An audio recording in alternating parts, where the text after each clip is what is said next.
Subscribe करिए हमारे channel target UP TET CTET को और बेल आइकन को दबाइए।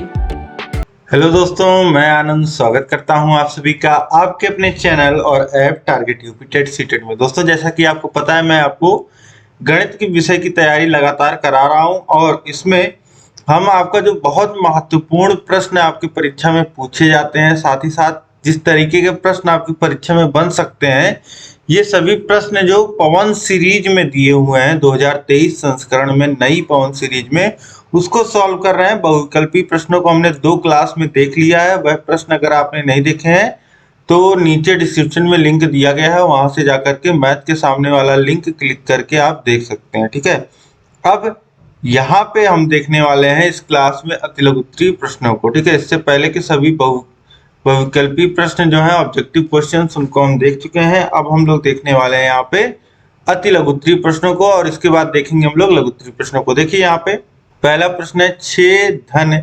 6.6 फिर धन 6.66 फिर 6.666।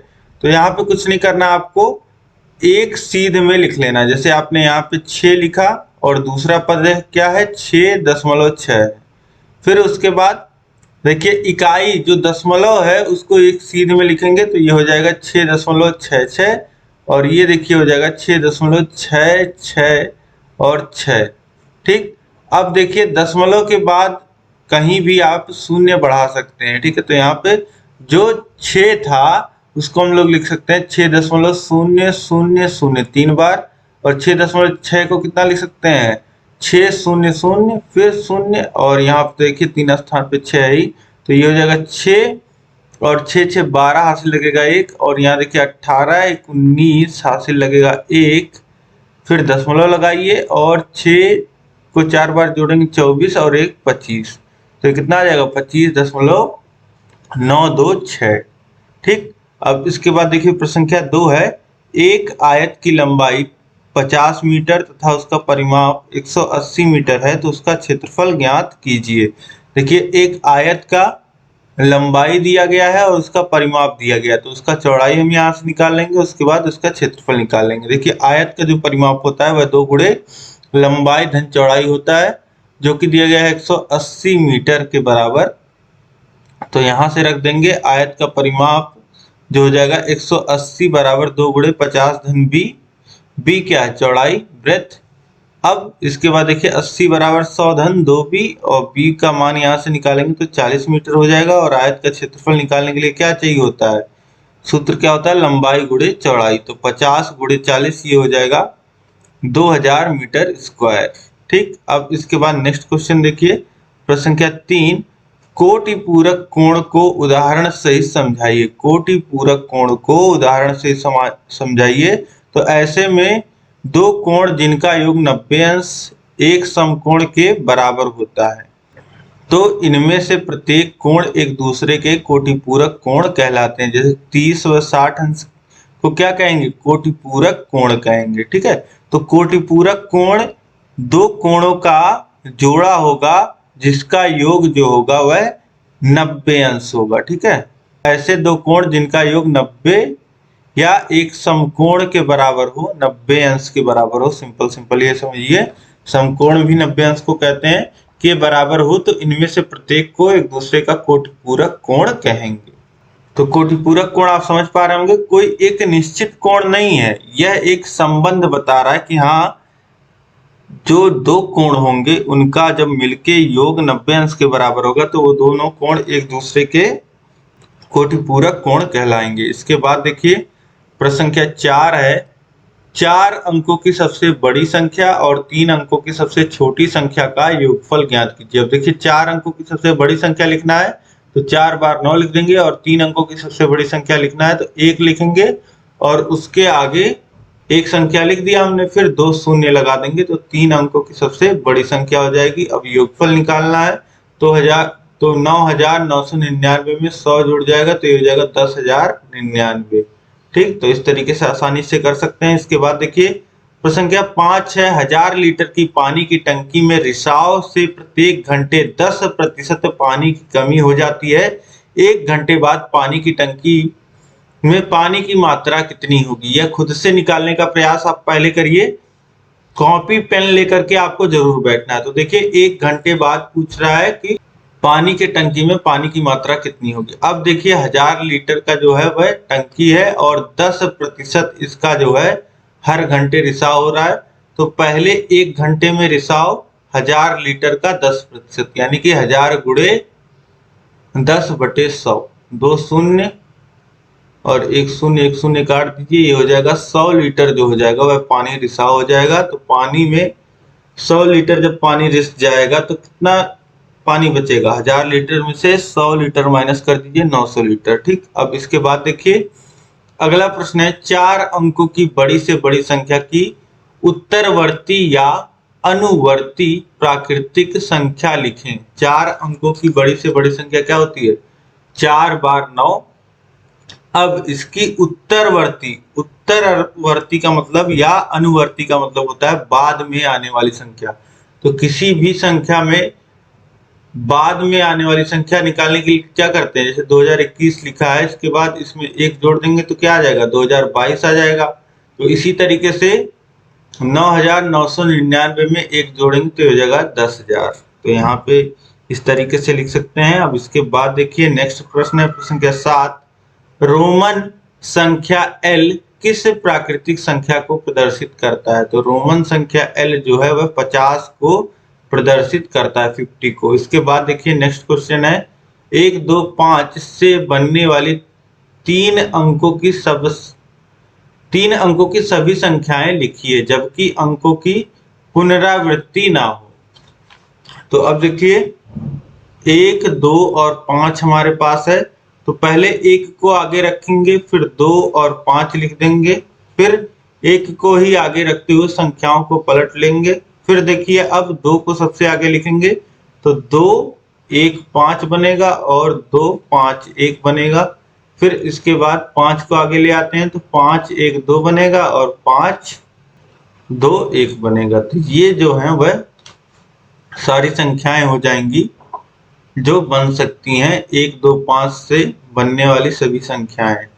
अब इसके बाद नेक्स्ट क्वेश्चन देखिए, यदि किसी दिए हुए आयत की लंबाई 10 सेमी चौड़ाई 5 सेमी हो तो यदि इस आयत की लंबाई आधी कर दी जाए और चौड़ाई दूनी कर दी जाए तो आयत के परिमाप पर क्या प्रभाव पड़ेगा, गणना द्वारा स्पष्ट कीजिए। यदि दिए हुए आयत की लंबाई 10 सेंटीमीटर और चौड़ाई 5 सेंटीमीटर हो तो यदि इस आयत की लंबाई आधी कर दी जाए और चौड़ाई दोगुनी कर दी जाए तो आयत के परिमाप पे क्या प्रभाव पड़ेगा, यह गणना करना है। तो देखिए आयत का परिमाप पहले कितना होगा, लंबाई 2 गुणे लंबाई धन चौड़ाई, यानी कि 10 धन 5, ये हो जाएगा 30। फिर दूसरा जब कह रहा है कि आयत की लंबाई आधी कर दी जाए और चौड़ाई जो है वह दूनी कर दी जाए, तो इसके बाद देखिए परिमाप कितना हो जाएगा, 2 गुणे 5 धन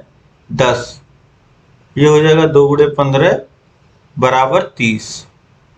तो भी यहाँ पे देखिए जो परिमाप है वह 30 रह रहा है, तो आयत के परिमाप पर कोई प्रभाव नहीं पड़ेगा, यहाँ पे आप लिख सकते हैं।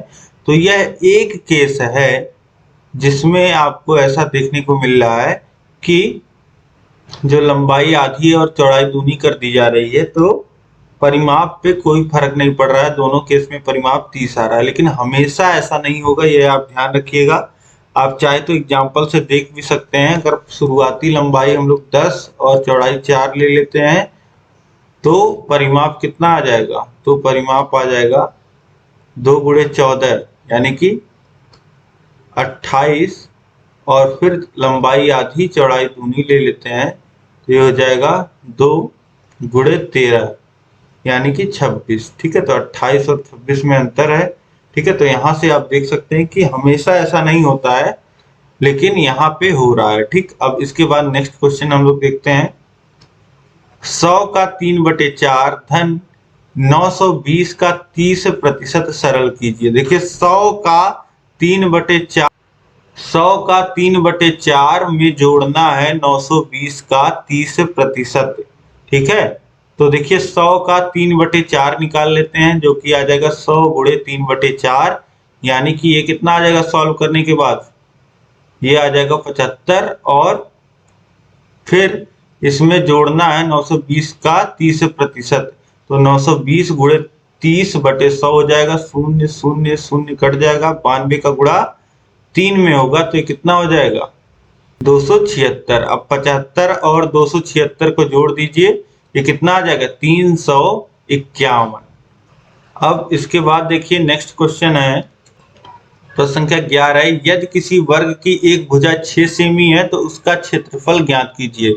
वर्ग की भुजा दी गई है 6 सेंटीमीटर, वर्ग का क्षेत्रफल आपको पता है भुजा का स्क्वायर यानी कि भुजा गुणे भुजा होता है, तो ये हो जाएगा 6 गुणे 6 36। वर्ग का जो क्षेत्रफल आ जाएगा वह 36 सेंटीमीटर स्क्वायर या वर्ग सेंटीमीटर लिख सकते हैं आप। इसके बाद देखिए नेक्स्ट क्वेश्चन है, x-5 का होल स्क्वायर का मान ज्ञात कीजिए। तो x-5 का स्क्वायर यानी कि ये किसके फॉर्म में है, a प्लस बी के होल स्क्वायर के फॉर्म में। अब कहीं पे अगर a प्लस बी का होल स्क्वायर लिखा हुआ तो इसको हम लोग लिख सकते हैं, यह बराबर होता है a square plus 2ab plus B square, यानी कि a यहाँ पे a की जगह क्या है x है, तो x का स्क्वायर फिर धन 2 गुणे a यानी कि x गुणे 5 हो जाएगा b, फिर धन b का स्क्वायर यानी कि b की जगह क्या है यहाँ 5 है, 5 का स्क्वायर। अब इसको 2 गुणे 5 गुणे x हो जाएगा तो ये हो जाएगा 10x, और यहाँ तो है ही x स्क्वायर धन 10x धन 25, यही उत्तर हो जाएगा। अब इसके बाद देखिए नेक्स्ट क्वेश्चन प्रश्न संख्या 13, संख्याओं 13, 39 और 273 का मासा ज्ञात कीजिए। तो देखिए तीन संख्याओं का मासा ज्ञात करना है, तो सबसे पहले हम लोग क्या करते हैं, सबसे छोटी जो संख्या होती है उससे भाग देते हैं उससे बड़ी जो संख्या होती है उसमें।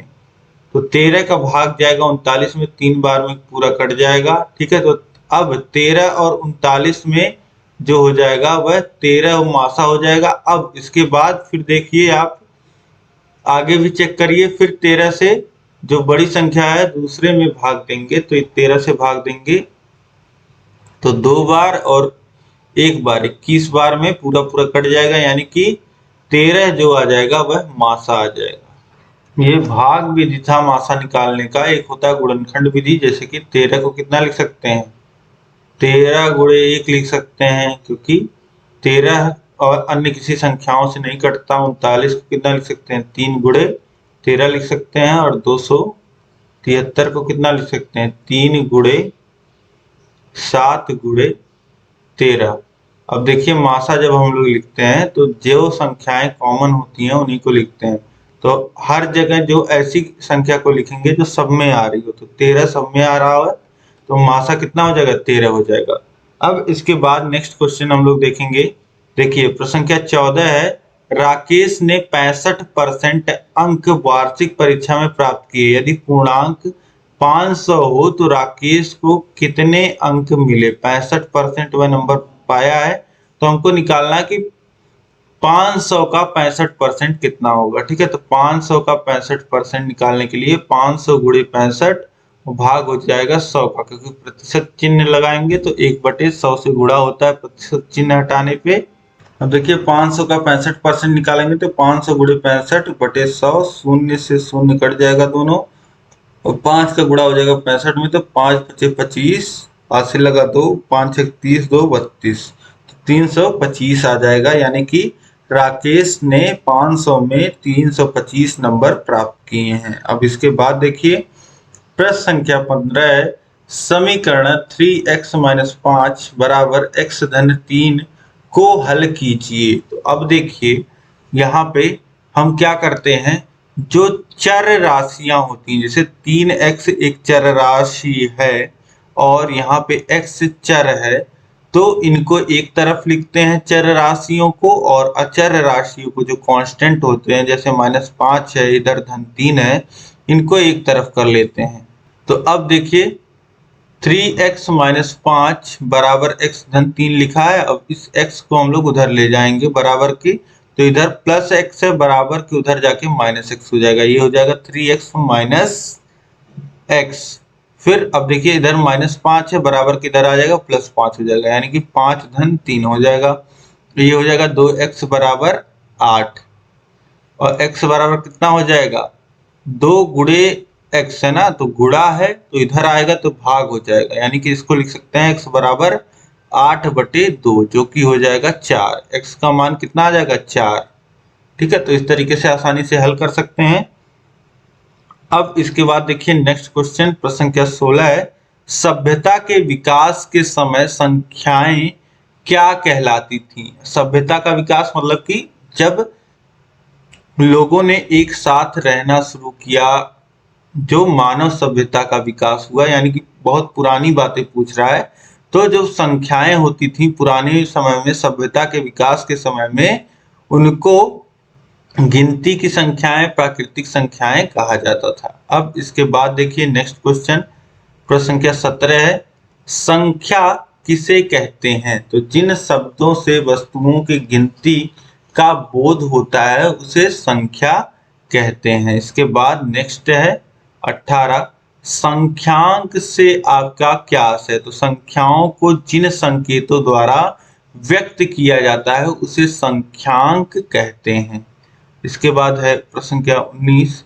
अब देखिए जैसे मैं आपको बोलूं यहीं पे 18, प्रश्न संख्या 18 मैंने बोला, तो 18 एक तो हिंदी में 18 है, ये तो एक 18 हिंदी में इस तरीके से लिखते हैं, एक 18 इस तरीके से। तो ये जो 18 जो हम लोग संख्या के मदद से दिखा रहे हैं, जिन संकेतों से व्यक्त कर रहे हैं, एक एक संकेत है, एक 18 संकेत है, उसके बाद इसको मिला के किस तरीके से पूरा संकेत के रूप में हम व्यक्त करते हैं संख्या को, यह इसका संख्यांक कहलाता है। अब इसके बाद नेक्स्ट क्वेश्चन देखेंगे हम लोग। प्रश्न संख्या 19 है, संख्या 3477 में दोनों 7 के स्थानीय मान ज्ञात करिए। तो देखिए 3 4 7 7 एक 7 है इकाई के स्थान पे, एक है दहाई के स्थान पे। तो इकाई के स्थान पे जो 7 है उसका स्थानीय मान निकालने के लिए इसमें 1 से गुणा करेंगे 7 में, तो ये हो जाएगा 7, और दहाई के स्थान पे जो है उसमें 10 से गुणा होगा तो ये हो जाएगा 70। तो एक का जो मान आएगा वह 7 आ जाएगा, और जो दूसरे पे है दहाई के स्थान पे उसका 70 आ जाएगा। इसके बाद नेक्स्ट क्वेश्चन देखिए, 62 गुणे 74 को हल कीजिए। तो 62 गुणे 74 निकाल लीजिए। तो देखिए इस तरीके से आप गुणा कर लोगे और उसके बाद जोड़ लोगे तो कितना आ जाएगा 4588।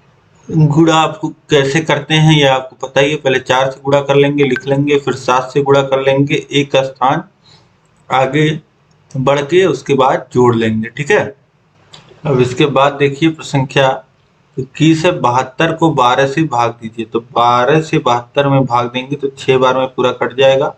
अब इसके बाद देखिए नेक्स्ट क्वेश्चन है प्रश्न संख्या 22, 1/2, 1/3 एवं 3/4 में सबसे बड़ी भिन्न कौन सी है। तो सबसे बड़ी 1/2 का मतलब होता है एक का आधा, और यहाँ इसका मतलब हुआ 1 को 3 भाग में बांटना, और इसका मतलब हुआ 4 भाग में से 3 भाग। तो सबसे बड़ा क्या होगा, इसका मान 0.5 आएगा, इसका मान 0.33 आएगा, इसका मान 0.75 आएगा। तो सबसे बड़ा भिन्न कौन सा हो जाएगा 3/4। इसके बाद देखिए प्रश्न संख्या 23 है, 4/9 धन 3/9। तो देखिए हर समान है तो बटे में 9 आ जाएगा, 4 और 3 जुड़ जाएंगे सीधे से 7/9 आ जाएगा।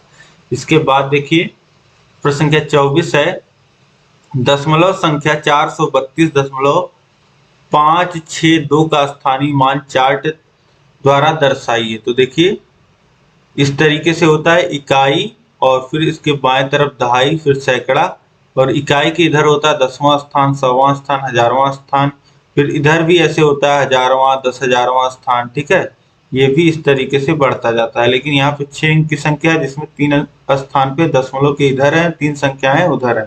तो अब देखिए क्या लिखेंगे, इकाई दशमलव के जस्ट बाएं तरफ इकाई होता है, और फिर दहाई, फिर सैकड़ा। तो इकाई के स्थान पे लिखा है 2 तो यहाँ लिखेंगे 2, फिर 3, फिर 4, फिर दशमलव के बाद 10वां स्थान 5, 6 और 2, इस तरीके से लिख देंगे। ठीक है, तो इस तरीके से हमने स्थानीय मान चार्ट दिखा दिया। अब इसका अलग अलग स्थानीय मान भी लिख सकते हैं, जैसे इसका सैकड़ा है तो 100 से गुणा हो जाएगा, 400 स्थानीय मान आएगा इसका। यही एक स्थानीय मान भी ऐड कर सकते हैं आप यहाँ पे स्थानीय मान डाल करके, फिर इसका 2.5 से, तो इसका मान 30 हो जाएगा। इसका मान 1 से गुणा होगा 2 ही रह जाएगा। इसका मान 5/10, इसका मान 6/100 और इसका मान 2/1000। ये स्थानीय मान हो जाएंगे। ठीक है, तो अब इसके बाद नेक्स्ट क्वेश्चन हम लोग देखते हैं, गुणनखंड किसे कहते हैं। तो जब 8 में 5 का गुणा करते हैं तो गुणनफल 40 होता है।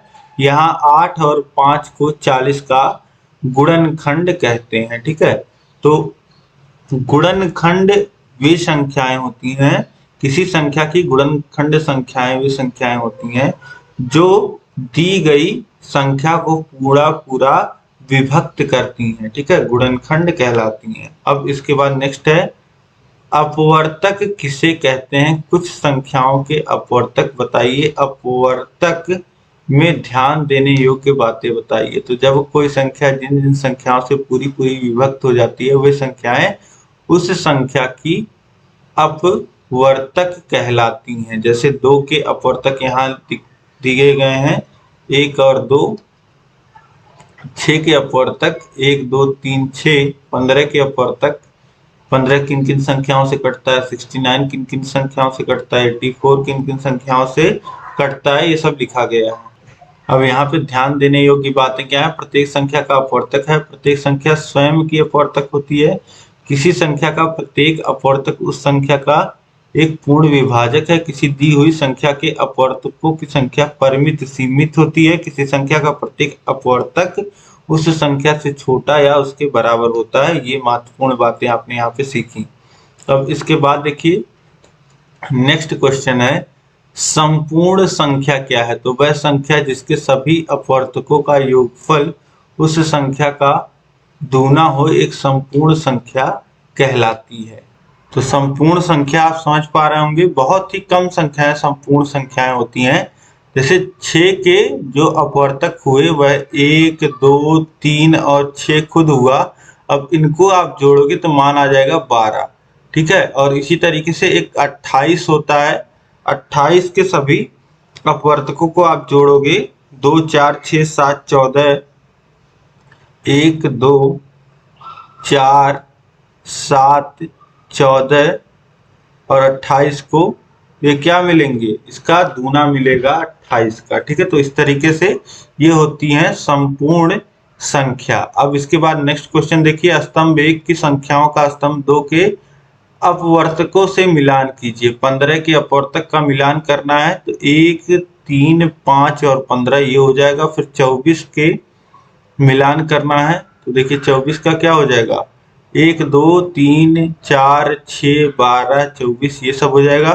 फिर 32 का क्या हो जाएगा, 1, 2, 4, 8, 16, 32 और 21 का क्या हो जाएगा, देखिए 21 का ये हो जाएगा घा और 36 का क्या हो जाएगा खा। ठीक, तो इस तरीके से मिलान कर लेंगे। इसके बाद देखिए नेक्स्ट क्वेश्चन है 29 नंबर, अपवर्तक किसे कहते हैं। अपवर्तक या हिंदी में ही इसे विभाजक कहते हैं। अब कुछ लोग समझ पा रहे होंगे विभाजक, इंग्लिश में इसे रिफ्रैक्टिव बोलते हैं। तो अपवर्तक का मतलब होता है वे संख्याएं जो जिन जिन संख्याओं से पूरा पूरा विभाजित हो जाता है, वे संख्याएं उस संख्या की अपवर्तक कहलाती हैं। ठीक है, तो अपवर्तक आप समझ पा रहे होंगे, जैसे यहाँ पे लिखा है 12 के अपवर्तक, तो 2, 3, 4, 6 और 12 खुद, तो 12 इन संख्याओं से पूरा पूरा विभाजित हो जाता है।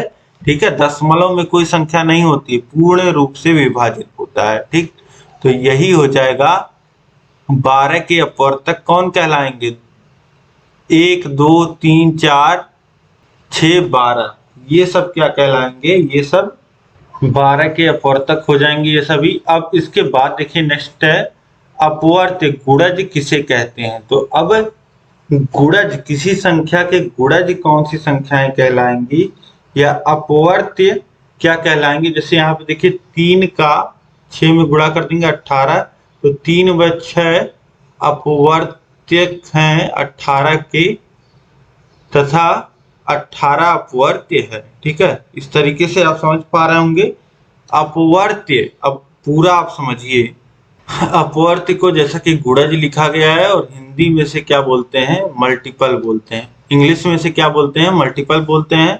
अब कोई भी संख्या दी गई हो, ठीक है, उसमें जब प्राकृतिक संख्याओं का गुणा कर देते हैं तो हमें अपवर्त्य प्राप्त होते हैं, उसके गुणज प्राप्त होते हैं, ठीक है, और ये लिमिटेड नहीं होते हैं।